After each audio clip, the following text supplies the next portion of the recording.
Hello, my name is Tiffany Rideout, and I would like to speak to you about the profession that I have worked in for the last 17 years, which is sterile processing. This is a department in the hospital that supplies sterile surgical instrumentation and consumable supplies to operating rooms and other ancillary departments, such as cath lab, endoscopy, and other small procedure areas. Sterile processing technicians are workers clinically trained at a certification level of two professional associations: the Certification Board for Sterile Processing and Distribution, also known as CS, and International Association of Healthcare Central Services Material Management, also known as ISHM. The department is upheld to regulatory standards by state agencies: Association for the Advancement of Medical Instrumentation, which supplies the Holy Grail for the department's functions, the Joint Commission, and Center for Disease Control, and Association of Perioperative Registered Nurses as well. Decontamination is an area of the department, that is responsible for the cleaning and disinfecting of the instrumentation once it comes down from the OR or whatever ancillary department that it is brought from where it was previously used. And this area is where the technicians are dressed in appropriate PPE, which consists of fluid-resistant protective clothing, disposable gloves, eye protection, face mask, and shoe covers. The instruments are pre-cleaned manually with proper enzymatic disinfectant at a neutral pH level, not to damage the surgical grade stainless steel. They are then put into a mechanical decontamination washer for further cleaning according to the manufacturer's recommendations. This is done in a separate area of the department, separated by a wall and washers, that is controlled by negative air pressure and temperature of no more than 65 degrees Fahrenheit. They don't like for that area of the department to go above 65 degrees Fahrenheit because it allows for the staff, which is the technicians, to be able to work in a comfortable environment with all that PPE on, as well as it creates an environment for the organisms and bioburden not to grow on the instrumentation as it comes down from the operating rooms nasty and bloody. After the decontamination area, the instruments, when they come out of the washer, it opens up on the other side of the department, which is the processing area. This area is where the assembly and packaging is happening.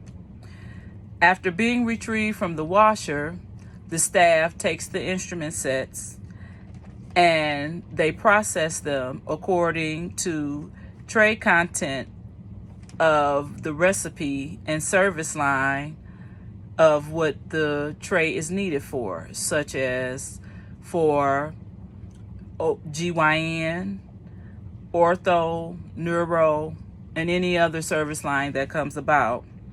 And also these trays and instruments are picked by surgeons for their preference and need for certain specific surgeries.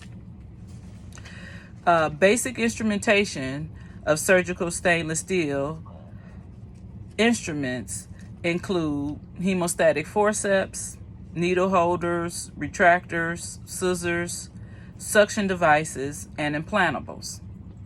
Implantables are a special case within the processing department because these are items such as plates and screws that are utilized to be implanted within the patient. There are also complex instruments such as flexible and rigid and semi-rigid endoscopes, laparoscopic and robotic instruments, and power drills and cameras.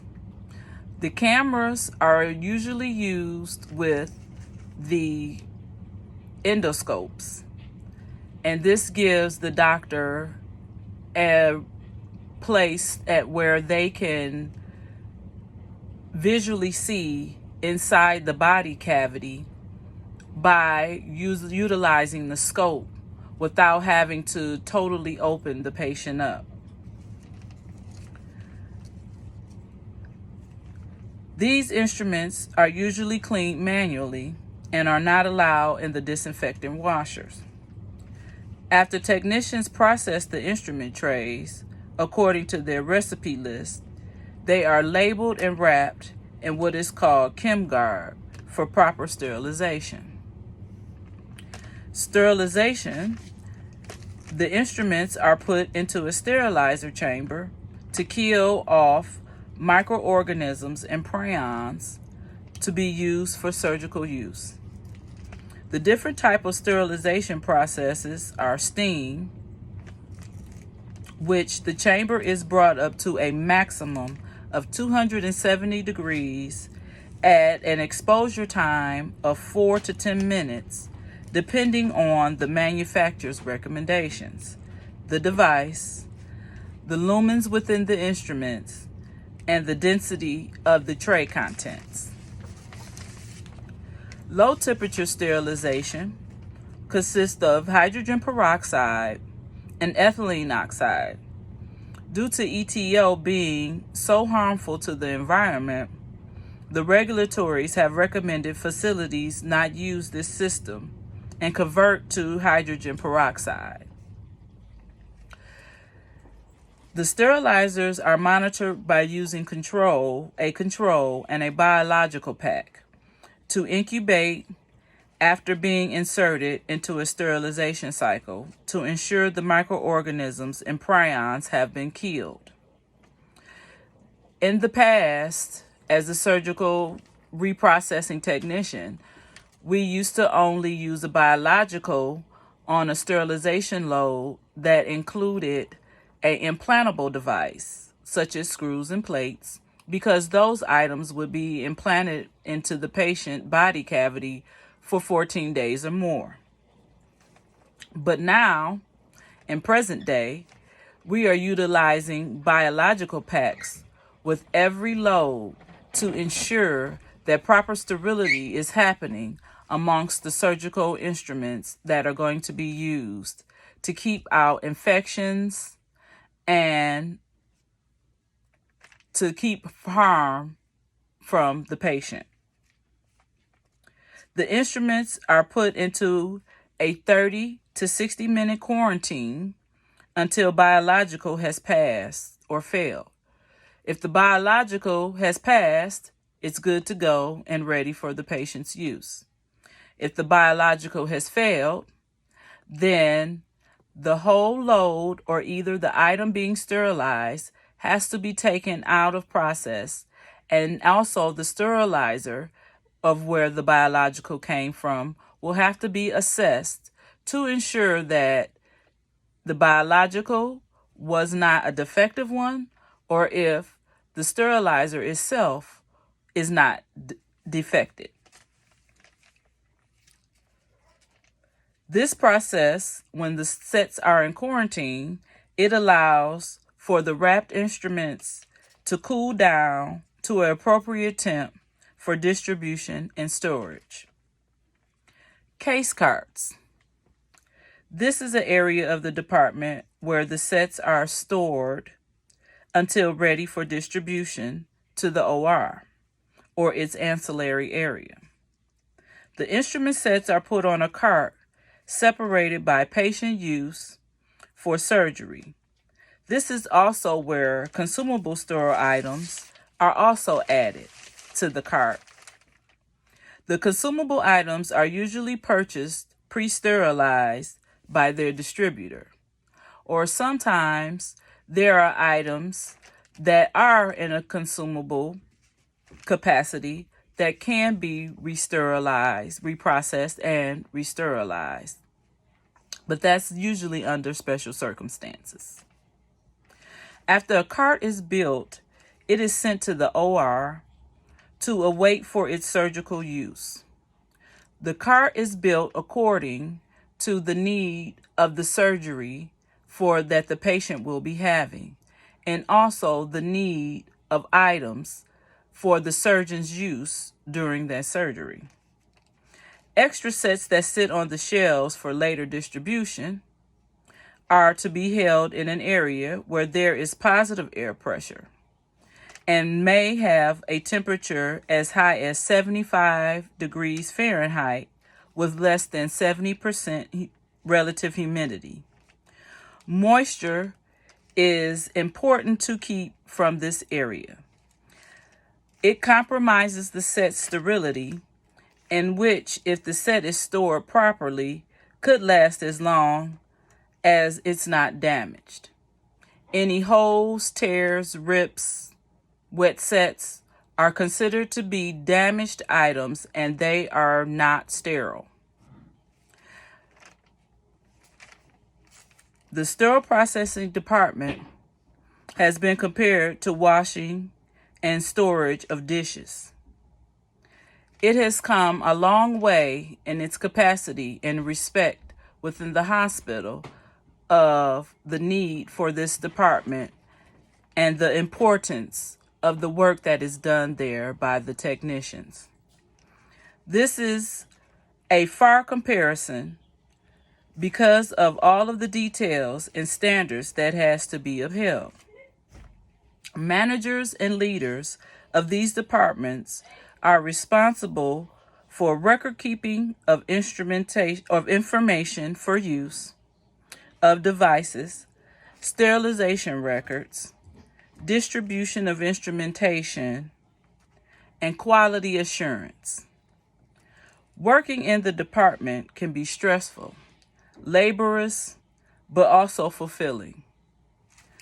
The items within this department can be strenuous on the human body due to the PPE that has to be worn and decontamined, the density of the sets. They can tend to be very heavy.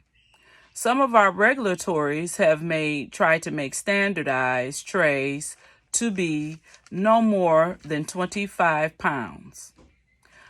But there is something that is also within the sterile processing department, which is called loaner sets. These sets are sets that we get from the various companies for various service lines, usually which are for ortho and neuro. And these sets tend to be pretty heavy. There are items within the sets that are like items that you would use in your garage. Thor's mallets, drills, power equipment, cameras, those kind of things when inserted into the trays can be pretty heavy and strenuous on the technicians as they have to work throughout their day to either decontaminate the sets, process the sets, sterilize them, and then with utilizing the sterilizers, there are usually about 14 sets that are put on a cart and pushed into the sterilizer, which can be pretty heavy. And also, when you pull those sets out of the sterilizer, they can tend to be pretty hot as well. So the technician has to be very careful of how they handle these sets. And they also have to make sure when they come out of the sterilizer that none of the sets are wet, even though they were sterilized by steam. There is a dry time within the sterilization process for steam, which is usually about 40 minutes. This allows for no wet packs, what they call wet packs, and that's just water damage that tends to be on the instrumentation. If there is a situation where there is a wet pack, then that whole load has to be reassessed and reprocessed all over again for safety use for the patient in sterile storage. That is all I have for now. Thank you so much. I hope you have learned something from what I do, what I have done for the last 17 years. Thank you for your time. Bye-bye.